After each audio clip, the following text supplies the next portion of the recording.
أعوذ بالله من الشيطان الرجيم. بسم الله الرحمن الرحيم.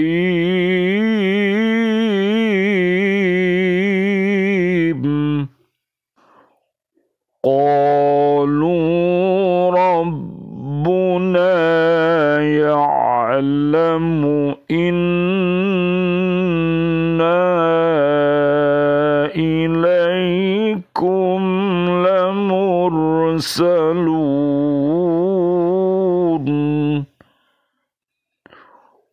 وما علينا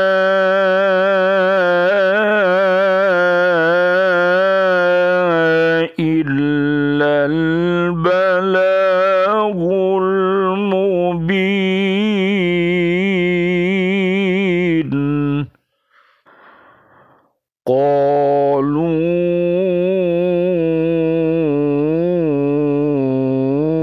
إنا تطيرنا بكم لئن لم تنتهوا لنرجمنكم وليمسنكم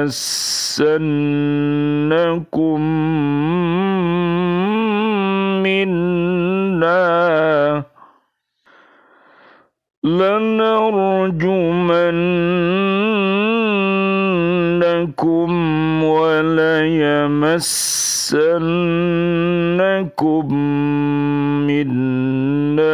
عذاب أليم.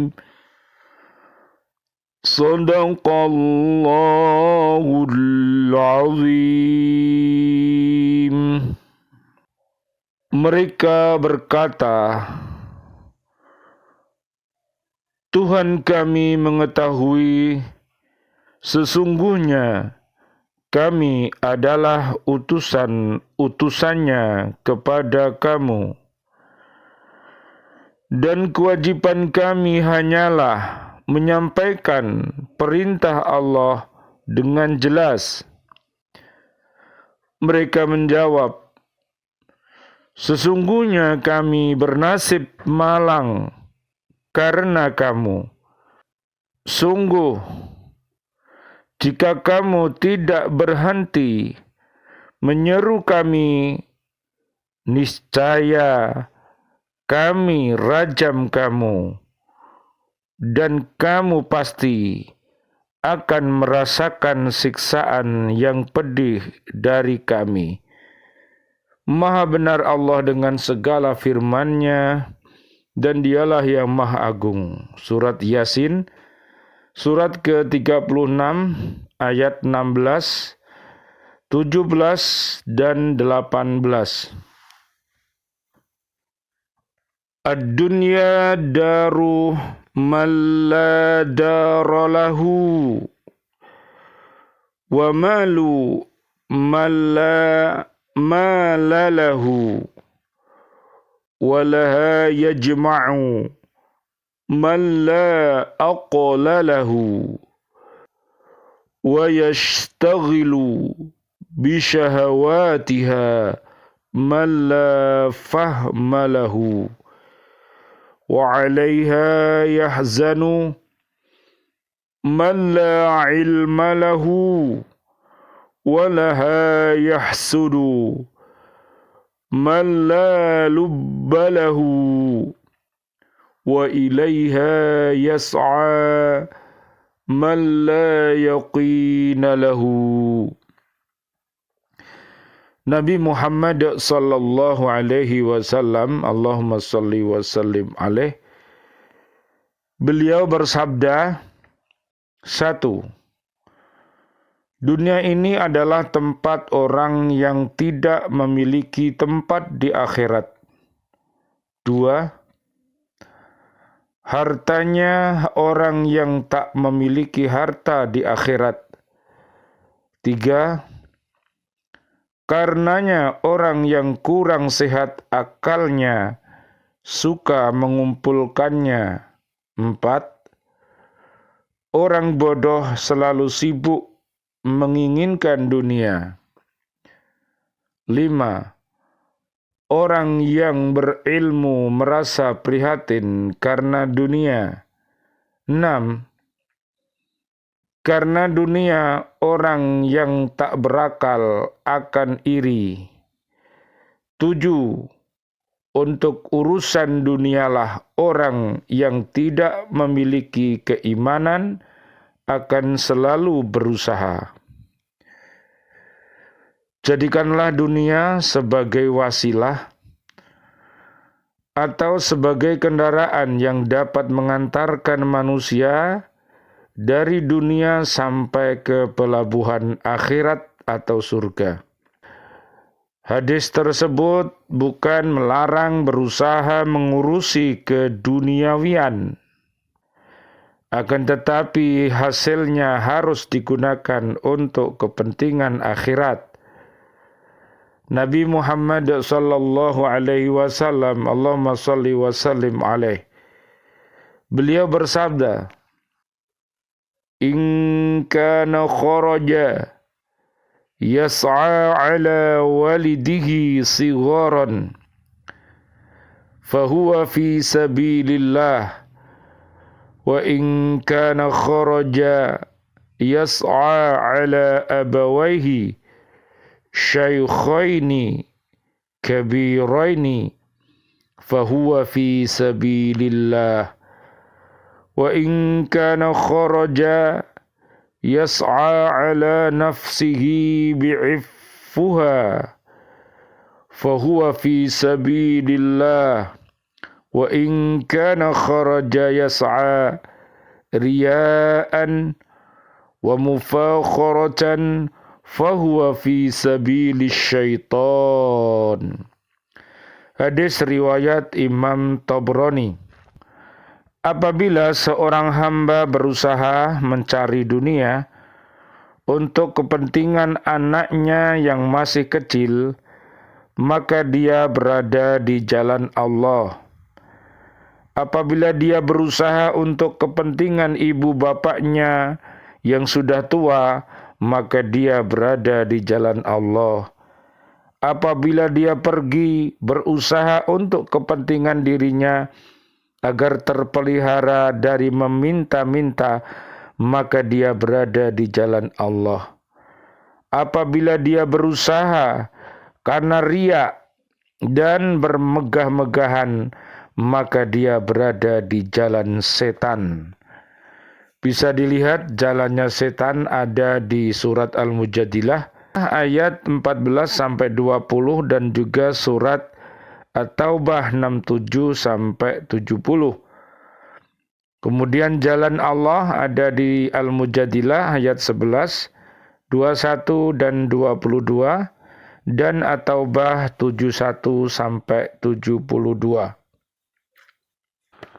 Subhanallah walhamdulillah wa la ilaha illallah wallahu akbar la haula wa la quwata illa billahil aliyil adim. Bismillah, alhamdulillah, assalatu wassalamu ala rasulillah, asyhadu an la ilaha illallah wa asyhadu anna muhammadar rasulullah. Allahumma salli wa sallim wa barik ala sayyidina Muhammad wa ala alihi wa ashabihi ajma'in walhamdulillahi rabbil alamin. Bi'aunillah, bi'idnillah, biridhoillah, alhamdulillah kami hadir kembali dari bumi kota baru, Drio Rejo Gresik, untuk menyapa diri kita dan keluarga besar kita dan seluruh kaum muslimin dan muslimat untuk mencintai taubat dan nasuha sebagaimana yang Allah firmankan di surat At-Tahrim ayat 6-8. Mudah-mudahan kita senantiasa ditakdirkan oleh Allah Subhanahu wa ta'ala menjadi hambanya yang pandai bersyukur kepada Allah Subhanahu wa ta'ala, sehingga nikmat-nikmat Allah akan ditambahkannya kepada kita. Dan ingat, apabila kita kufur, maka Allah akan menyiksa kita. Na'udzubillah, summa na'udzubillah min dalik.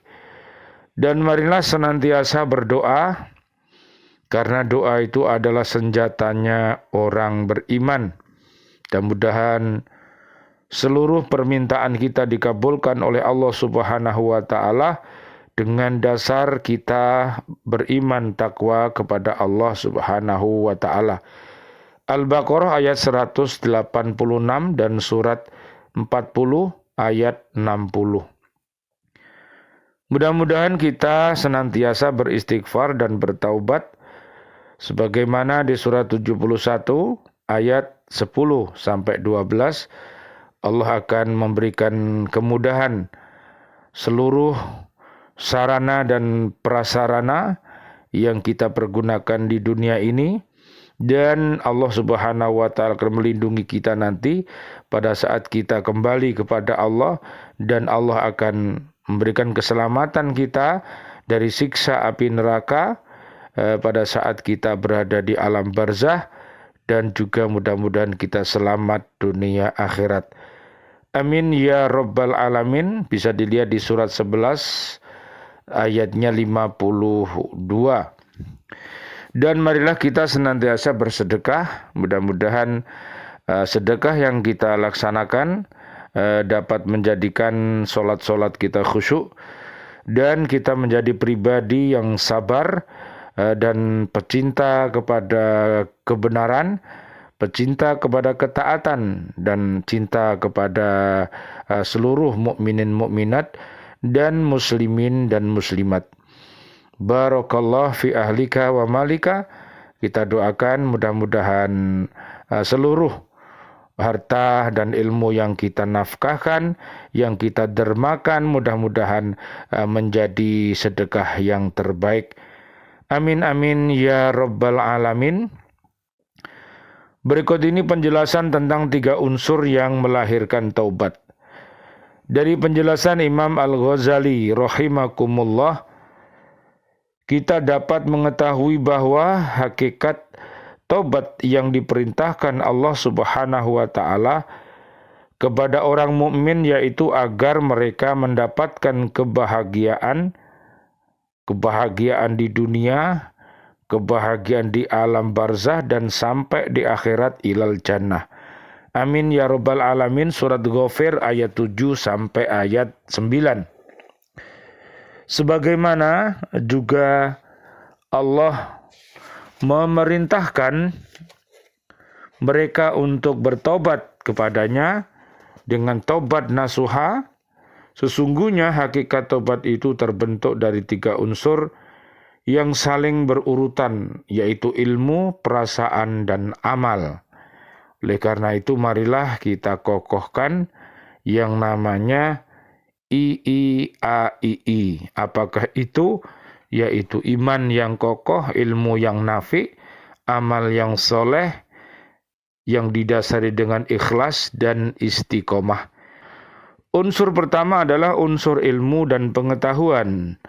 Hal ini dapat terlihat jelas dari pengetahuan seseorang terhadap langkah dan kesalahannya ketika ia berbuat maksiat kepada Tuhannya. Ia juga menyingkap tirai yang menghalangi penglihatannya, mencabut sumbat yang menutupi pendengarannya, dan menyinari kegelapan yang menghalangi akalnya. Pada suatu waktu ketika ia telah bangun dan kembali pada keselamatan fitrah, ia akan menyadari kemuliaan dari Tuhannya, kekuasaannya, keagungan haknya. Allah Azza wa Jalla, ia pun akan sadar bahwa dirinya telah menjauh dari jalan Allah, bahkan menaati musuhnya yaitu setan. Selain itu, ia akan merenungkan kerugian yang akan ia terima di dunia dan di akhirat jika ia tidak terus-menerus menuruti iblis dan pasukannya. Oleh karena itu, marilah kita senantiasa bertafaqquh fiddin, Marilah kita senantiasa bertafaqquh fiddin, mana jalan Allah dan mana jalan setan.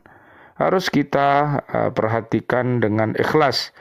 Surat Al-Baqarah 207 sampai 208.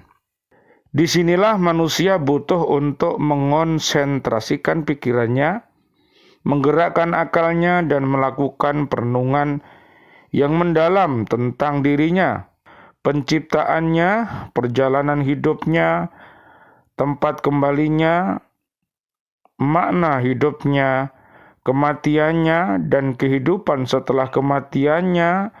Ia pun akan merenungkan nikmat Allah yang senantiasa diberikan kepadanya dan bagaimana dirinya menyikapi segala kenikmatan tersebut. Ia juga akan berpikir betapa kebaikan Allah selalu turun kepadanya, sedangkan murka Allah selalu terhindar darinya. Makanya, marilah kita tata yang namanya TTF. Apakah itu? Yaitu tugas hidup kita untuk beribadah. Tujuan hidup kita adalah mencari ridhonya Allah dan fungsi hidup kita adalah hamba Allah dan kita adalah pemimpin di muka bumi ini. Oleh karena itu marilah kita pimpin diri kita dengan baik. Mudah-mudahan Allah menakdirkan kita bisa menjadi pemimpinnya orang-orang yang bertakwa. Rabbana hablana min azwajina wa dzurriyyatina qurrata a'yun waj'alna lil muttaqina imama. Amin ya rabbal alamin. Semua itu terjadi karena kecintaan Allah kepadanya untuk memberinya kenikmatan. Sungguh Allah Maha Kaya. Ia sadar bahwa Allah Subhanahu wa taala akan marah dengan perbuatan maksiat yang ia lakukan. Manusia benar-benar membutuhkan kasih sayang Allah. Dengan kasih sayangnya, Allah tidak pernah menutup pintu taubatnya dari hamba-hambanya meskipun mereka berlebihan dan berbuat zalim atas diri mereka sendiri. Atau Allah senantiasa menyeru kepada mereka, janganlah kamu berputus asa dari rahmat Allah. Sesungguhnya Allah mengampuni dosa-dosa semuanya. Surat Az-Zumar ayat 53. Demikianlah jiwa manusia harus terbangun.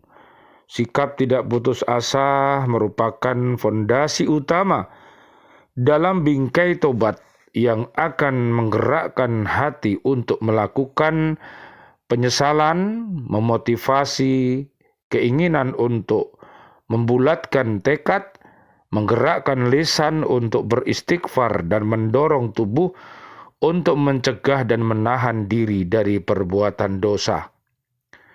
Inilah yang diperingatkan oleh Allah Subhanahu wa taala dalam Al-Qur'an, dan agar orang-orang yang telah diberi ilmu meyakini bahwa Al-Qur'an itulah yang hak dari Tuhanmu, lalu mereka beriman dan hati mereka tunduk kepadanya. Surat Al-Hajj ayat 54. Pada ayat tersebut kita dapat melihat ketersusunan yang ditunjukkan oleh huruf ataf. Pertama adalah ilmu yang dimiliki oleh orang mukmin untuk menyadari bahwa yang hak itu dari Tuhan mereka. Akhirnya dengan ilmu tersebut mereka pun beriman kepadanya. Dengan demikian ilmu merupakan bukti dan panglima keimanan. Setelah keimanan itu muncul, hati mereka pun tunduk dan khusyuk pada kebenaran dari Tuhannya.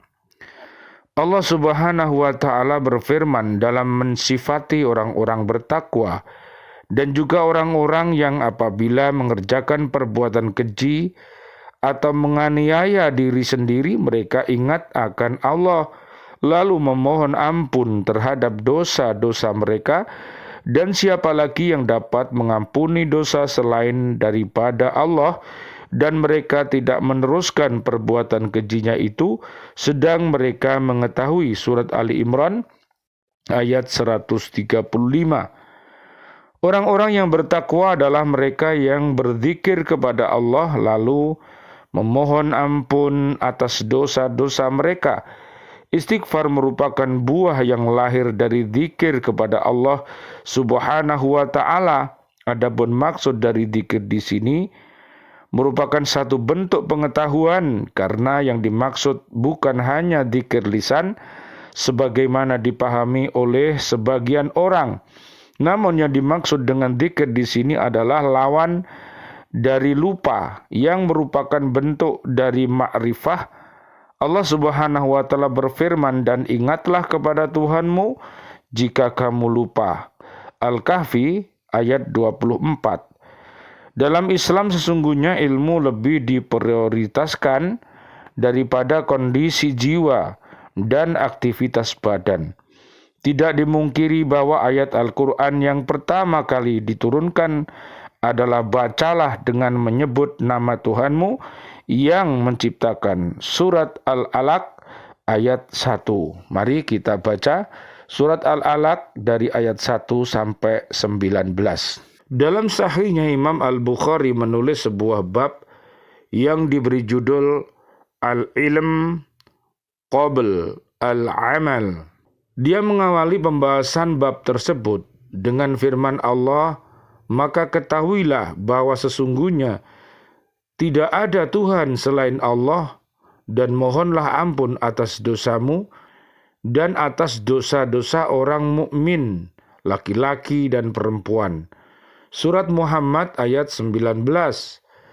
Pada ayat ini perintah untuk mengetahui lebih didahulukan daripada perintah untuk memohon ampunan.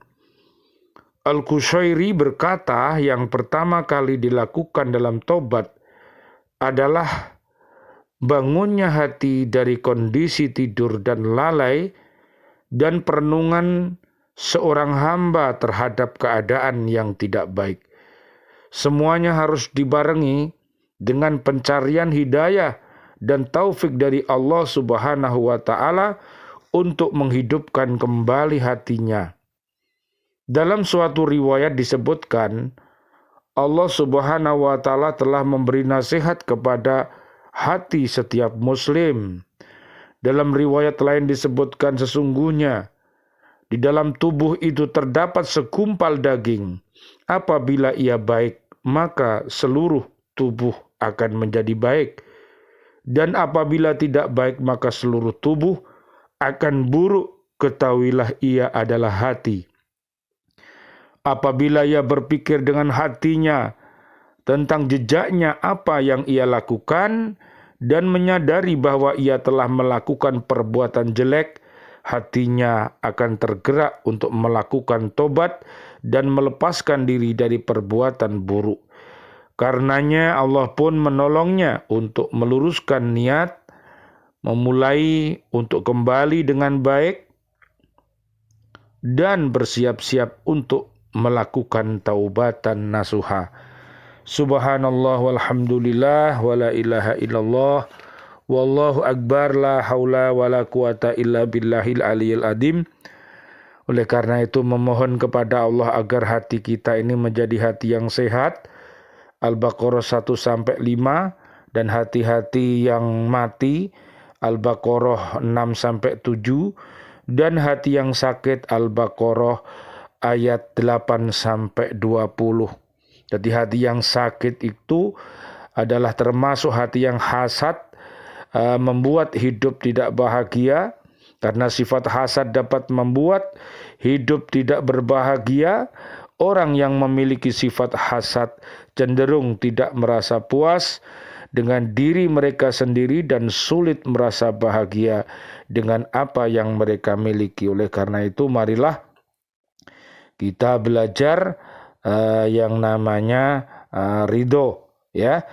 Ciri-ciri hasad termasuk senang dengan kesalahan orang lain, termasuk memberitakan kesalahan orang lain di ruang publik. Ya, senang jika saudaranya dicela atau dibicarakan aibnya oleh orang lain. Tidak terima jika orang lain mendapatkan pujian karena kinerja yang lebih baik. Kemudian dia pelit ilmu dan berupaya menyalahkan orang lain dan merasa benar sendiri. Jadi seluruh kebaikan yang datang kepadanya ditolak dan dia suka meremehkan orang lain. Itulah bahaya-bahaya hasad yang harus kita hindari. Penyebabnya selain perasaan tidak bersyukur, sifat-sifat lain seperti intelektual, spiritual, dan moral tertentu atau perbuatan baik dan soleh atau faktor lahiriah seperti kehormatan, prestis, dan kekayaan dapat menyebabkan hasad. Oleh karena itu, marilah kita senantiasa berdoa, Rabbana ighfir lana dzunubana wa li ikhwanina alladziina sabaquna bil iman wa la taj'al fi qulubina ghillan lil ladziina amanu Rabbana innaka raufur rahim. Rabbana taqabbal minna innaka antas samiul alim wa tub alaina innaka antat tawwabur rahim. Rabbana atina fid dunya hasanah wa fil akhirati hasanah wa qina adzabannar. Amin ya rabbal alamin walhamdulillahi rabbil alamin. Wal afu minkum wassalamualaikum warahmatullahi wabarakatuh. Waalaikumsalam warahmatullahi wabarakatuh.